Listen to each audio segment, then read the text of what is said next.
What's up, card fighters? My name is Nara Samurai, and welcome back to the dojo. Today, we're going to be going over my teammates' MegaColony deck profile, taking first place at Kingslayer Orlando. It's so awesome to hear that. It really is. But before we get into the deck profile, if you want to see more content like this, I do recommend checking out Twitch. We're going to be doing remote fights every Wednesday, and we always have a podcast going on every Friday called The Dojo. I do recommend checking it out. We go in and talk about new reveals, as well as tournaments coming up, our plans, meta analysis, everything, the works. Go in, chat with us on chat. We actually have one of our team members that chats on there, but the podcast, we can't really talk to chat in the podcast. But do check it out. It's going to be a really fun stuff that we bring in and a lot more opportunities to interact with the community. But not to hold Logan too much. Logan, what were you cooking with MegaColony this time?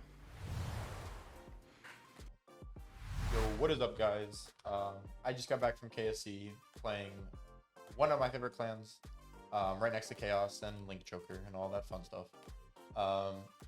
But I got first place with OrderColony. I expected to see a ton of it at the event. Found out I was literally the only one. There was one other MegaColony player at the event, but he was playing the old Ghidorah. But I think he dropped after round of 3 or something like that. But I was super shocked when I found out that I was the only OrderColony player at the event. I got to play a lot of great players then. So how about I start us off and get into the deck. So to start us off, we obviously have the starter. You can pick whichever you want. I just like this one the most. That's about it. We're gonna go to the grade 3s. Obviously we have 4 Ruination Dragons. Very good card. Literally makes the deck exist. This card is probably going to get hit on the English ban list, and that sucks. But it's gonna have to happen. That card is too good. It's free value infinitely. Next, we play something that I saw not a lot of lists playing, and that is 2 of Mutant Scissors. Card is very good. Leads to massive pressure in the late game once they start taking damage. So, in case you guys don't know, this card has a skill when it gets called out of the or you can call it out of the drop for Counterblast 1 after your Vanguard attacks if your opponent has taken a damage at all. So you have rear guard, swing them because you're going to restand them anyways with Ghidorah's skill. And then you have turns where you can instead swing rear guard with the booster, swing rear guard with the booster. If they've taken one of those damages, you are going to not only be able to on-swing a Ghidorah, Soul Blast 1, call a grade 3 from deck. It could be this, or it could be one of this one. And then after the battle, you're going to be able to have a brand new set of columns with 2 boosters, which is ridiculous in this deck, especially with the new Stride where they can be in the negative numbers or very low numbers. So I'm just shocked that not a lot of lists are playing this card. Very, very good card. Then we have 2 Toxins. Very, very good card. On place, rest one of your opponent's cards, stand one of yours. The rest is not mandatory to stand. Cards in the back row of the column that this card is will not stand. So if you don't go into a Ghidorah turn, because either you get damage denied or you run out, this card is still very good. It says, hey, that booster is not going to stand, or whatever's in the back row of this column is not going to stand. Yeah, that's it for the grade 3s. Next, we're going to go into the grade 2s. 4 Shadow Cloak, very generic. You need to see it. Literally gets you your book. Very, very good card. Lets the deck exist, just like the dragon. Also a 10k beater. Very important for reasons I'll get into later. Then we have 4 Urappa. Urappa is an amazing card. For Counterblast 1, gains 5k for each of your opponent's rested rear guards. And then if they have 1 or less stood units, you just draw a card, which is ridiculously free in this deck because you have the grade 1 Moth that countercharges every turn. It also has the ability on rearguard circle that if they have any cards in the same column, cannot move or intercept. So that's going to benefit one of the techs I play in the grade 2 line. My list is sort of built more for the grade 2 game because I think that is the strongest part of this deck aside from the striding turns.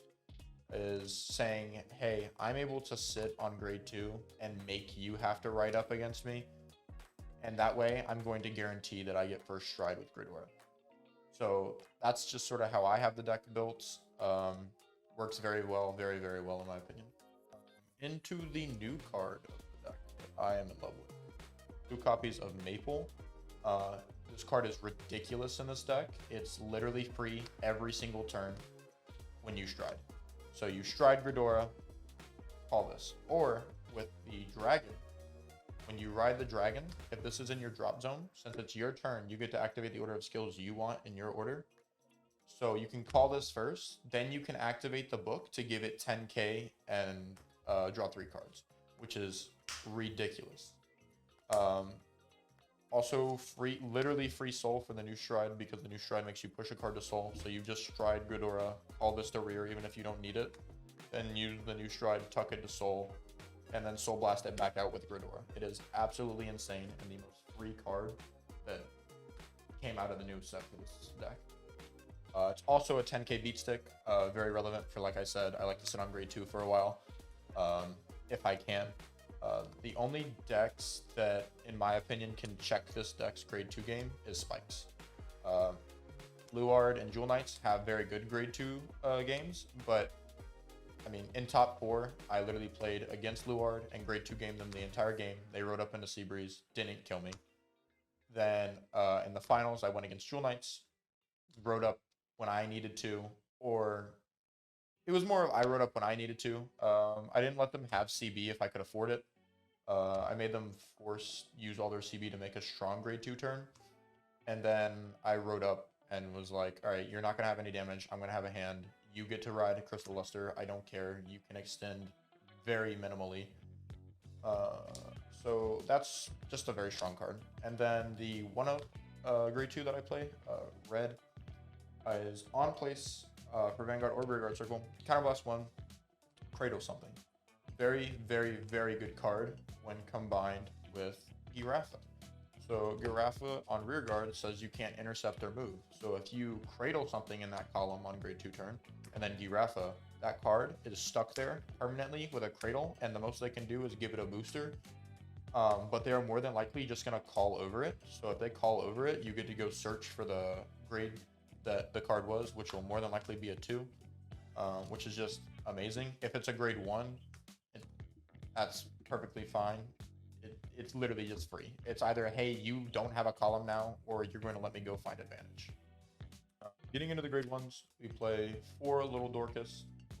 Very, very, very good card. Lets you find your grade 3s, lets you find the book, because that is a grade 3. 13k beat stick if they don't have any stood units. Card is ridiculously free and ridiculously good, and I plan to get them SP. Then we play 4 of the new Brilliant Blister. Card is ridiculously strong. It is the freest booster in the world. Like, it is actually ridiculous how free this card is. You can just have a back row 3 Brilliant Blisters, and then if they have no rested rears, that includes if they don't even have rear guards on the circles at all, they just all 3 go, hey, we're gonna go back to our hand now. Also, if you have less than 6 cards, you can Soul Blast 1 when you do that skill to draw a card. And then on Guardian Circle, this is the most important part of this. On Guardian Circle, Soul Blast 1, discard a card, rest. If your opponent's Vanguard is rested, this is important because decks will play around it. Rest any of your opponent's rear guard, and it cannot stand for the entire turn. Doesn't matter if it hit a stand trigger, it doesn't matter if it has its own skill, it will not stand no matter what, which is really, really strong against Tachi's new stride, Giant Pharaoh. If they go into that and you just have these in your hand and they choose like 2 and you have 2 of these in your hand, you just say, okay, that rear guard that you're going to restand is going to rest, and then that rear guard you're going to restand is going to rest.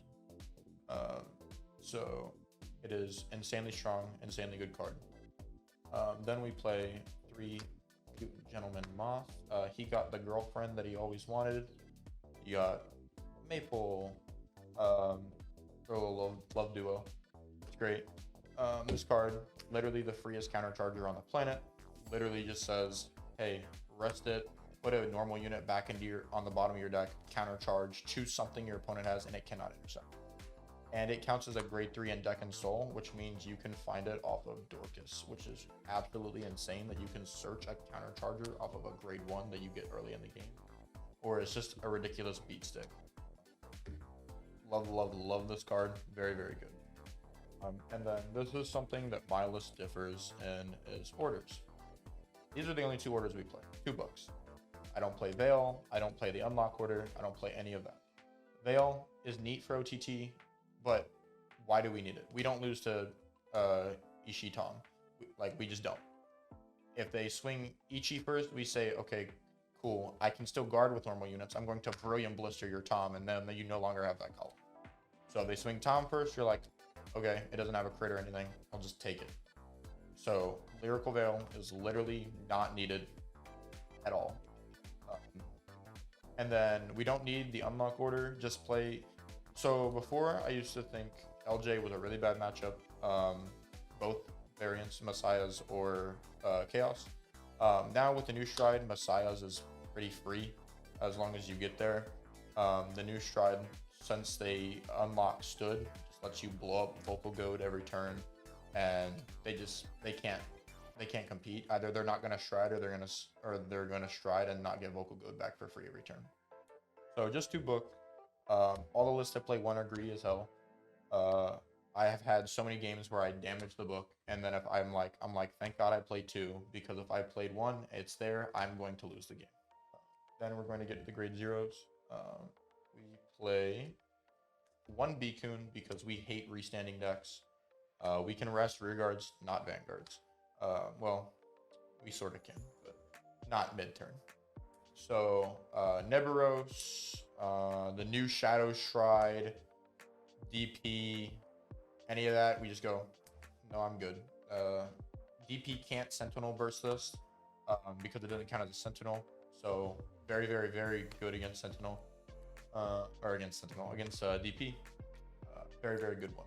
And you're more than likely going to see it because you're drawing 3 cards a turn, if not 4. We play the Stoicheia over. Deck out is a problem, but just manage your resources, play smart. This card's too good not to play. It says, hey, make something else lethal. Draw 2, heal 1. Just give something really, really big. Then I play 4 Stride crits, 3 Push to Soul crits. Sometimes the Pushing to Soul comes up, not as much anymore as it used to because of the new Stride. But this card is still very good. That's about it for the crits. Then we play 4 heal guards. Very, very, very good card. The new G guard is very insane as well. Not much to say, it's a heal. Then we play 4 draw PGs. I've seen some lists playing like 2 of these and 2 main deck PG, like grade 1 PGs from Overdress. It's not worth it. You just want the draw. You want the perfect guard. You want them both as much as you can. You want to save as much space in this deck to play things. So that is the main deck. I'm going to get into the G zone.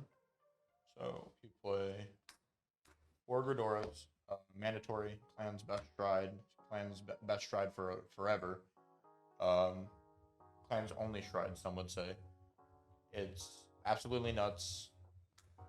On Vanguard Circle, counterblast 1, turn a card face up in your G zone, and then your opponent's rested cards will not stand on the next turn, including Vanguard. So if they do not have a backup grade 3, they will just lose the game because they will be behind a turn 9 times out of 10. And then on attack, Soul Blast 1 and call a grade 3 from your deck, and it gains 10k. So if we call this guy, he's going to rest something, stand the other guy, and then he's 10k bigger. So you're going to have the same number as if you booked one of them, and if you didn't, it's just ridiculous. 5 attacks every turn in a deck that is locking you down, saying you cannot G-guard because you cannot call anywhere other than from hand, is absolutely ridiculous, because the only decks that have value out of that G-guard now are Dimension Police, because they'll just be like, hey, this is no longer G-guard, but it's like a 55k shield by itself, so have fun with that. But no, this card is nuts. I hope they don't hit this. I don't think this is what needs to get hit out of this deck. I think the thing that needs to get hit is the Dragon in the Book. Because if we hit this, then Megas as a clan kind of dies, and we just have a Katrina moment. Next, we play 3 Odd Tyrannus. A lot of people play 1 or 2 of this guy. I play 3 because if the game goes somehow to where we run out of Gridoras, we need the next best thing to lock down. Also, literally just says you win the game against Great Nature 99% of the time, because they're going to blow up their entire, they're going to blow up their whole board, and then you're just like, okay, cool. Ob Tyrannus, Counterblast 2, you can't call a board. What do they do? They stay on their Vanguard, swing their Vanguard, pass.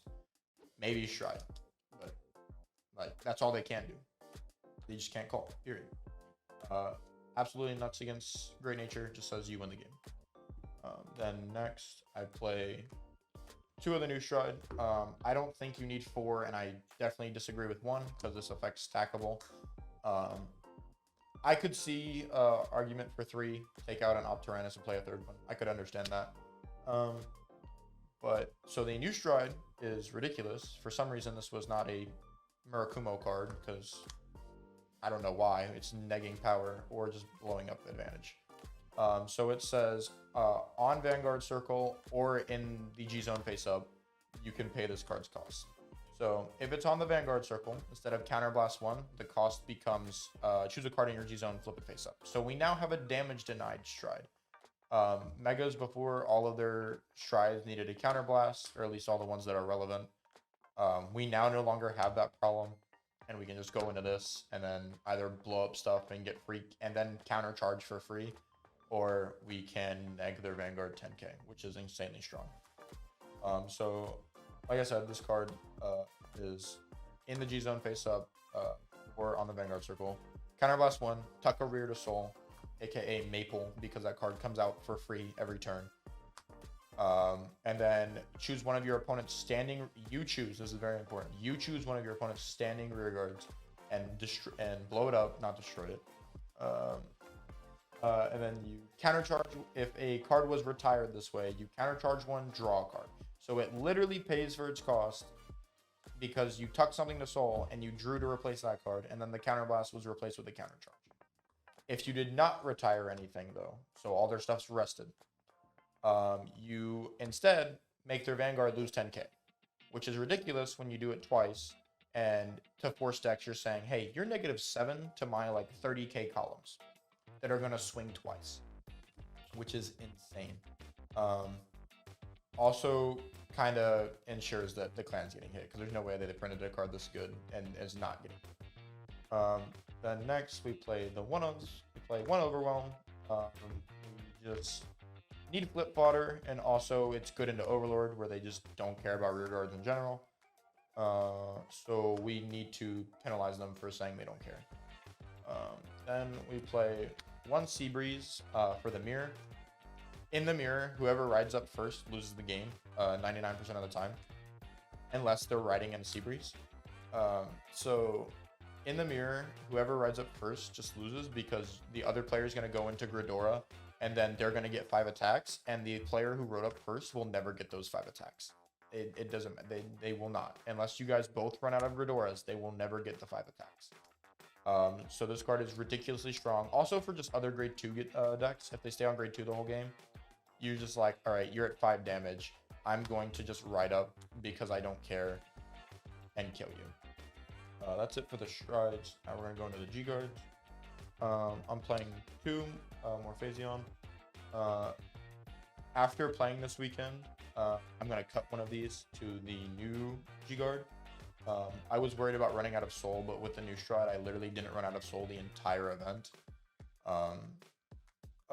This was the best G guard the clan had, like generically at least. But now that the new Stride is just absolutely ridiculous, saying, hey, I'm going to gain 45k shield for free if you don't rest anything. Then we have one of said new Stride. I'm going to bump this up to 2 because it's just insanely strong. So it's when it's called to the Guardian Circle, Soul Blast 1, your opponent, or he gains 30k shield. So he has a 45k shield by himself, which will put you to 58 if you're on the dragon. Then your opponent gets to choose if they want to rest anything. For each unit they rest, he loses 10k shield. but 99% of the time, they're going to say no, or they just can't pay for the card's cost. Then we have Grisfort. So he says, on place in the guard circle, counterblast 1, rest all of your opponent's back row rear guards, and then he gains 5k for each rested unit your opponent has. He's not as good as he used to be. He just is there for decks that care about their boosters. Also for decks that can attack from the back row. At this event, there was literally a Aquaforce player playing the grade 4 Magnolia in the deck. So he was having fun being a menace doing that. So if I ride up, I can at least go into this G guard and rest all 3 of those back row, and he just lost 3 attacks. Then we play 1 Relish Lady. This card is super strong on paper, but in practice is less good. It's GB1, flip Guardian face up, and your opponent can choose to rest 2. If they can't pay for their costs, you do it automatically. And you countercharge 1, draw 1, soul charge 1. She doesn't gain any shield, but she just gets you resources for literally free. So if you need to heal to guard something already, and you already have GB1, and they can't pay for the cost, you're just like, okay, instead of going guard with the heal trigger, I'll guard with this, and then countercharge 1, soul charge 1, draw a card, which is insane. And yeah, that's basically how the event went. I loved playing. It was a lot of fun. I'm really proud of myself. I do have a few shout outs I'd like to mention.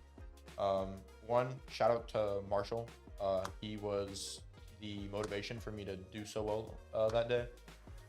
So me and Marshall actually played in Swiss. I'll actually go over that real quick. So my rounds in Swiss was round 1, Tachikaze, I 2-0'd. Round 2, I played into Silverthorns. That matchup's just not fun for Silverthorns. They can't call from Soul. So I 2-0'd him as well. Round 3, I went against Spikes. Not Marshall playing Spikes, another Spikes player. I 2-0'd him. He decided to stay on grade 2 the whole game, and I did as well. And I won that way. But against Marshall, Marshall made it to where I literally couldn't do that. So I learned that Marshall had different lists, had a different deck, because it was better at the grade 2 game than mine was. So round 4, I went against Marshall playing Spikes. He 2-0'd me. There was a tiny misplay that actually mattered a lot in that game. Towards the end of the game, game 1, he bodied me. I completely lost. I tried a grade 2 game, learned that I can't do that. Then game 2, I lived the grade 2 game, just rode up, passed, let him do his Spikes combos to a bajillion attacks. And then later into the game, I made him guard with his entire hand.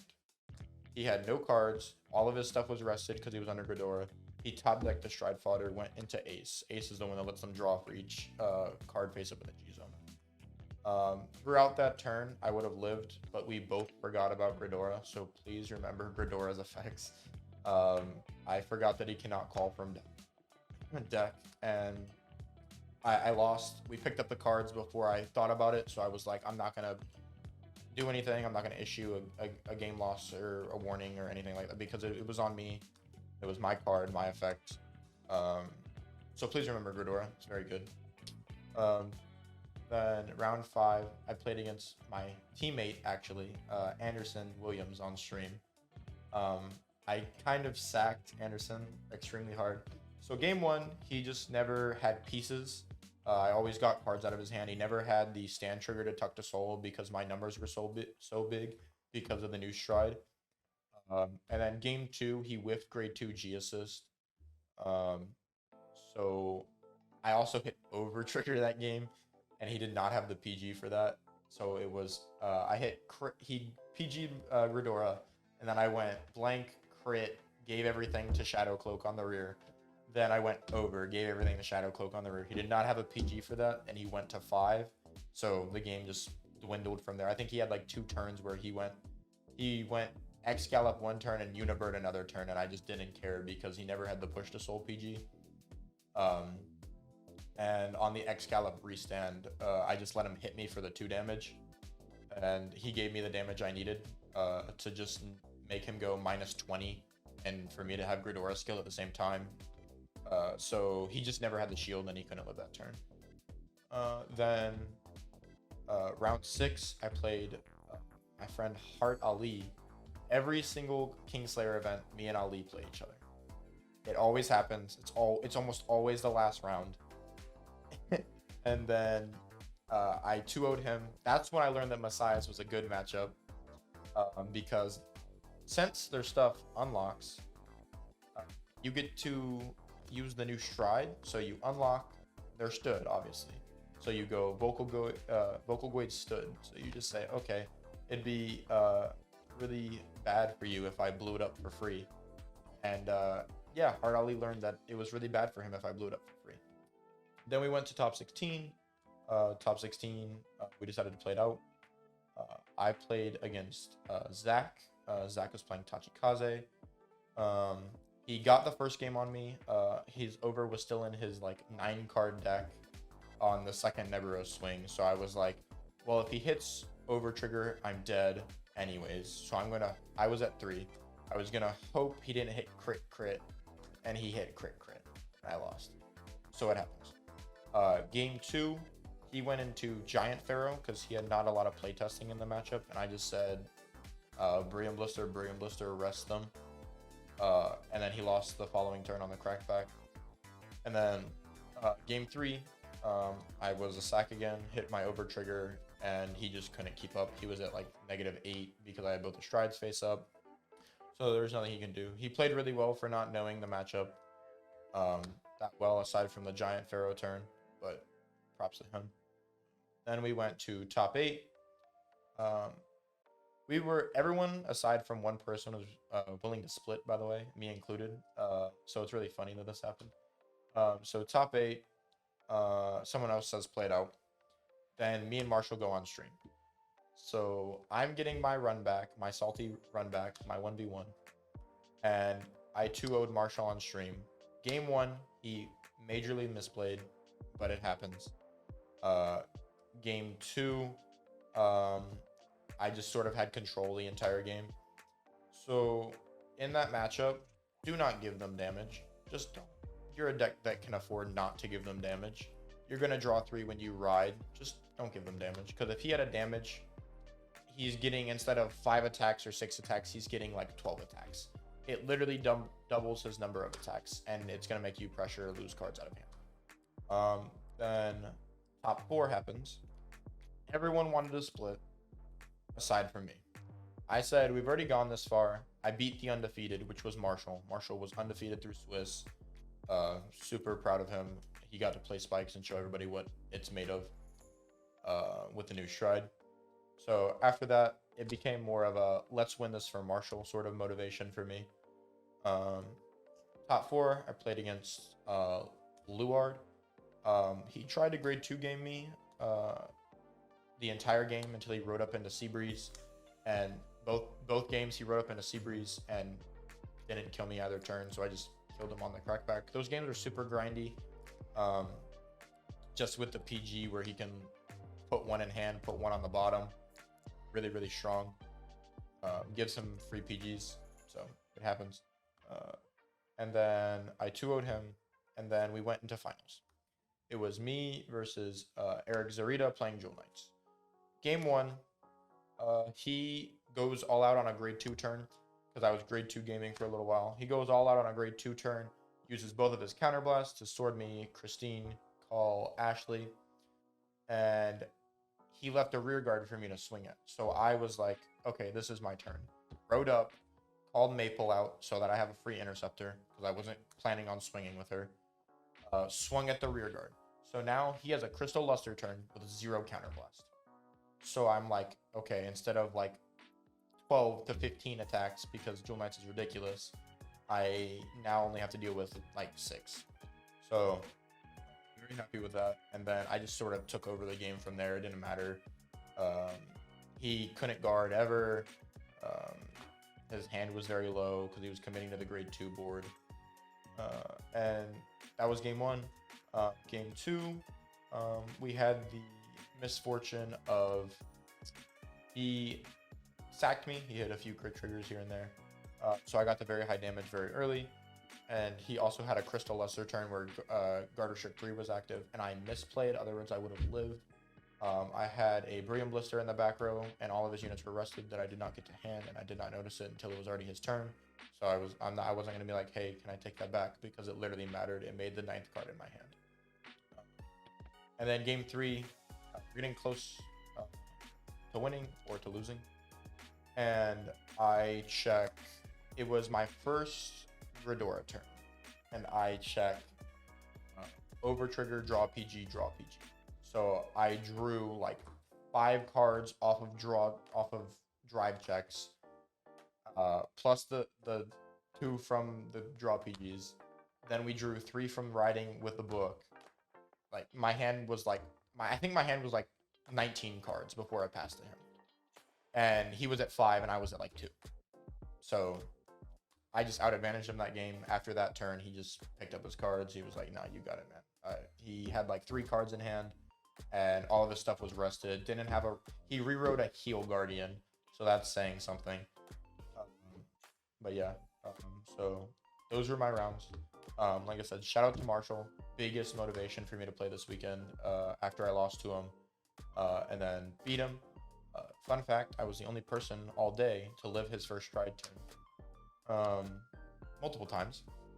And then also shout out to the homies, Team Eclipse. They all supported me, cheered me on. I'm also very proud of our teammate Jaren.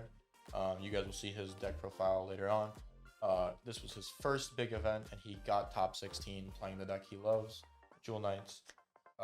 Very, very, very proud of him, and I can't wait for him to start playing more in the future. I think he's one of the better players there are. And then last few shout outs. Shout out to Andrew Kondrick. Man hyped me up the entire day. Literally on stream, he calls me the Megas player that he cannot beat at locals. He has never beaten me when I'm on that deck, and he hyped me up all day. And then just shout out to Richard for running the event. Very glad that we got such an amazing number. By the way, we got 78 people for premium. We had a huge number. Prize even got increased. Very, very, very proud of everybody who came out to play. Very happy that everybody came out and played. But shout out to Richard.